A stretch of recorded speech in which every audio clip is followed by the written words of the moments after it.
No seu livro memorável sobre o simbolismo do templo cristão, Jean Rene observa que nos tempos modernos a arte sacra desapareceu do Ocidente, sendo substituída pela arte meramente religiosa.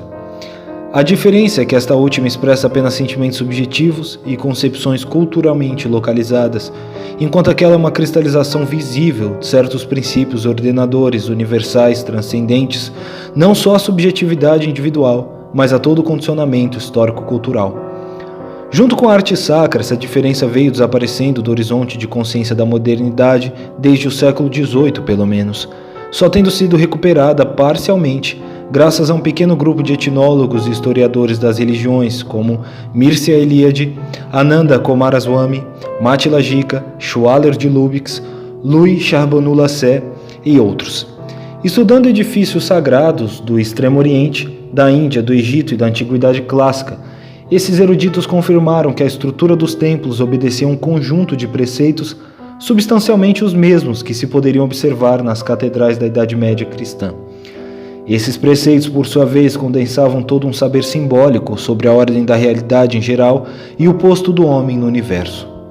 Uma vez atravessado o véu dos símbolos, a presença desses ensinamentos em civilizações separadas por enormes distâncias no tempo e no espaço dava testemunho de algo que, na mais tímida das hipóteses, eram constantes do espírito, que a história não podia explicar porque constituíam, ao contrário, a moldura da possibilidade mesma de uma história humana. Reni deveria ter acrescentado à sua lista de pioneiros os nomes de René Guénon, Fritjof Schwann, Titus Burckhardt, Said Hussein Nasri e Martin Lings, que influenciaram consideravelmente o seu próprio trabalho. O detalhe que parece ter-lhe escapado é que, de todos esses autores, somente um, Charbonneau-Lassay, era católico, e nenhum protestante. A reconquista da compreensão simbólica da arte sagrada cristã veio, em substância, de fora não só do clero ocidental, mas de toda a intelectualidade católica e protestante. Mesmo considerado só do ponto de vista da história da arte, esse dado já seria inquietante. Religiosos e leigos que não entendem o sentido dos edifícios onde oram estão, literalmente, perdidos no espaço. Mas a perda da compreensão dos símbolos é, ao mesmo tempo, a perda da ciência que eles veiculam. E esta ciência constitui, para dizer o mínimo, o único fundamento intelectualmente satisfatório de uma distinção entre o sagrado e o profano. Os que a perderam, por mais religiosos que sejam, estão condenados a curvar suas cabeças ante a ciência materialista, rebaixando-se ao ponto de esperar dela a legitimação da sua fé. Nada poderia ilustrar melhor a crise do cristianismo e da civilização ocidental inteira do que esse fenômeno a um só tempo humilhante e providencial de nossos tesouros intelectuais perdidos há séculos nos serem devolvidos por pessoas estranhas às nossas comunidades religiosas. A arte sacra é, por essência, o único suporte sensível para a ascensão do fiel a um vislumbre das realidades espirituais últimas. A beleza, segundo Platão, é a forma da verdade. Desprovida desse suporte, a prática religiosa reduz-se a um obediencialismo literalista, grosseiro e compulsivo, apenas adornado aqui e ali pelas fantasias, não raro disformes, de artistas, cristãos ou ateus, muitos deles alheios ao universo de conhecimentos espirituais que em suas obras deveriam teoricamente expressar. Mesmo descontando monstruosidades explícitas como as catedrais de Brasília e do Rio de Janeiro e outras celebrações em pedra de tudo quanto há de mais hostil ao cristianismo, os locais de culto são hoje em dia meras construções profanas usadas para fins nominalmente religiosos. Esse fenômeno por si basta para ilustrar o estado de alienação que foi se espalhando entre sacerdotes e intelectuais cristãos nos últimos séculos, tornando-os incapazes de fazer face aos desafios culturais e ideológicos da modernidade. Desafios que, em si mesmos, nada tinham de muito temível e que poderiam ter sido exorcizados sem maiores dificuldades por uma classe intelectual capacitada. Que o debate religioso dos últimos séculos tenha se congelado no estereótipo razão versus fé foi somente o primeiro sinal da inépcia que havia se espalhado entre os intelectuais religiosos. As vulgaridades do modernismo católico e do protestantismo liberal, para não falar da teologia da libertação em suas várias versões, teriam sido facilmente estranguladas no berço se os defensores da religião tivessem uma compreensão mais profunda dos princípios universais que a fundamentam.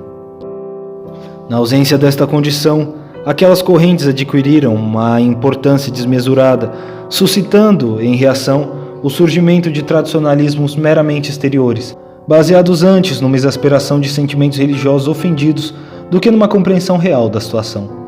Não é preciso dizer que centenas de milhões de almas individuais se viram atingidas e desnorteadas por esse processo, cujas consequências políticas e culturais são imensuráveis.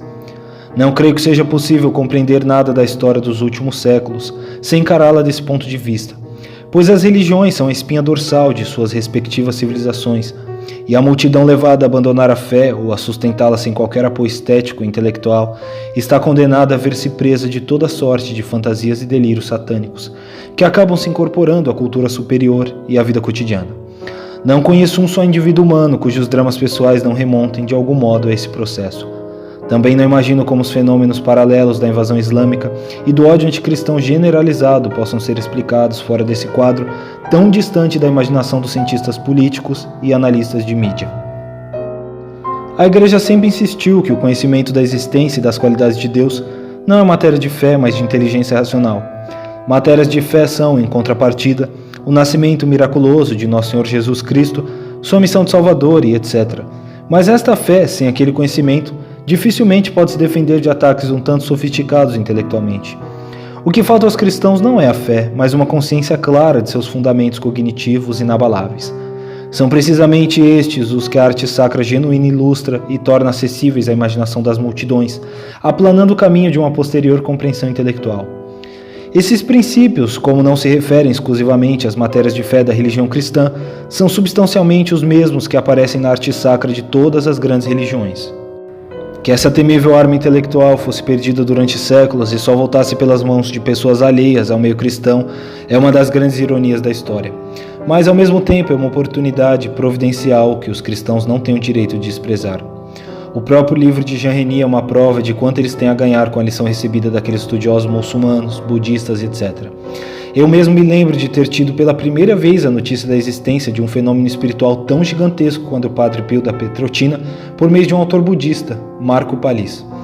Guiado pelos princípios universais que haviam se incorporado não só à sua inteligência, mas à sua personalidade, Palis, que conheci quando ele já tinha passado dos 90 anos de idade, tinha clara consciência de que os feitos miraculosos do Padre Pio eram, depois da aparição de Fátima, o centro mesmo da vida católica no século XX. Mas os fiéis e a mídia católica não parecem capazes de distinguir entre o Padre Pio e Madre Teresa de Calcutá, ou pior ainda, Paulo VI. A fé, sem o devido suporte intelectual, acaba por buscar apoio nos critérios dos formadores de opinião usuais, para os quais a distinção entre um santo e um popstar é difícil de conceber.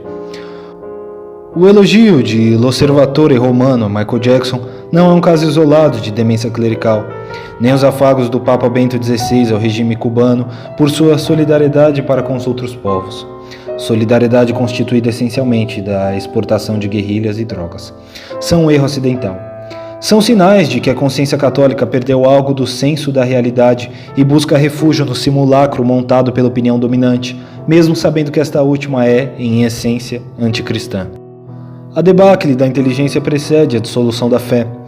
Mas hoje em dia você não pode falar de conhecimento espiritual sem que logo apareça algum fiel indignado acusando-o de gnóstico. Se de um lado, as mais aberrantes heresias revolucionárias são paternalmente toleradas dentro da Igreja, afinal, a teologia da libertação nunca sofreu nada além de reprimendas verbais, qualquer tentativa de dar à fé algum suporte intelectual mais amplo do que um tomismo de manual é vista com suspeita verdadeiramente suicida. Quantos tomistas de carteirinha notaram, por exemplo, que a construção formal da Suma Teológica, estruturalmente idêntica às catedrais góticas, veicula uma mensagem ainda mais luminosa que a do sentido literal do texto? Eu jamais teria percebido isso sem a ajuda de Erwin Panofsky, um autor a cuja palavra os católicos nunca dariam mais credibilidade que a de um Jacques Maritain, mesmo sabendo de todos os danos que este fez à Igreja. Em compensação, os trabalhos do grupo de estudiosos mencionados por Reni também trazem, junto com sua contribuição positiva, alguns riscos consideráveis para o fiel cristão que se deixe deslumbrar por eles. Desde logo, sua perspectiva universalista destaca os pontos que são comuns a todas as religiões, e a soma desses pontos desenha apenas a armadura metafísica da realidade, sem nenhuma abertura para a diferença específica do cristianismo, que se constitui, de um lado, pela presença histórica e pessoal do Logos encarnado, e de outro, por essa mesma presença reverberada e prolongada em milagres que não cessam de acontecer, dos quais a vida do próprio Padre Pio dá testemunho incontestável. A mera doutrina metafísica em si não dá conta desses milagres. Eles não acontecem por causa de leis universais, mas por atos divinos imprevisíveis que não as desmentem, é claro, mas que não podem ser deduzidos delas a priori. Outro perigo inerente a esses estudos é que, dentre os autores a que eles se dedicam, vários são os que, como René Guénon ou Fridtjof Schuon, a pretexto de enfatizar a prioridade da espiritualidade profunda sobre as meras práticas devocionais, acabam privilegiando desmedidamente o papel de certas tradições esotéricas e usando, para isso, de boas doses de mistificação. Isso não invalida, é claro, o ensinamento que nos legam sobre o simbolismo universal e as doutrinas metafísicas. É quando entram no capítulo das iniciações que eles começam a deformar as coisas e a incutir no leitor as mais extravagantes ilusões. Na confusão espiritual reinante, alguns chegaram a pegar-se à autoridade intelectual de René Guénon ao ponto de celebrá-lo como bússola infalível. Não só a renitente falibilidade de René Guénon, mas provas inequívocas de sua desonestidade intelectual, ao menos nos escritos de juventude, aparecem de maneira tão nítida nas meticulosas análises feitas Sine et Studio por Louis de Maistre em O Enigma René Guénon e os Superiores Desconhecidos, contribuição ao estudo da história mundial subterrânea, que continuar a negá-la só pode ser coisa de fanáticos deslumbrados. Outro erro grave em que se pode incorrer na leitura desses autores é ignorar o fato de que, aparentando contribuir para uma restauração da civilização cristã, eles não acreditavam absolutamente na possibilidade histórica de realizá-la e, ao contrário, apostaram tudo na islamização do Ocidente. Daí a ambiguidade temível da sua contribuição. Aqueles que, desesperados ante a autodestruição feroz de nossa civilização, busquem auxílio no estudo de Guénon, Schuon, Nasri, Links e seus continuadores, devem estar conscientes de que encontrarão aí uma espada de fio duplo, bem difícil de manejar sem danos para o aprendiz. O Islã que hoje vai ocupando a Europa e os Estados Unidos, com uma força avassaladora e uma autoconfiança psicopática, não é aquele Islã lindamente espiritual, mítico, enaltecido pelos tradicionalistas com um irrealismo que raia a hipocrisia. É um Islã reduzido à expressão mais grosseira de um imperialismo globalista, inspirado no equivalente muçulmano da teologia da libertação, remontando às ideias de Said Qutb. É a esse Islã que a proteção ostensiva do príncipe Charles da Inglaterra, não por coincidência um discípulo de Martin Links, abre as portas de seu país, aprofundando a crise cultural britânica, apressando um desenlace que se anuncia iminente e fatal.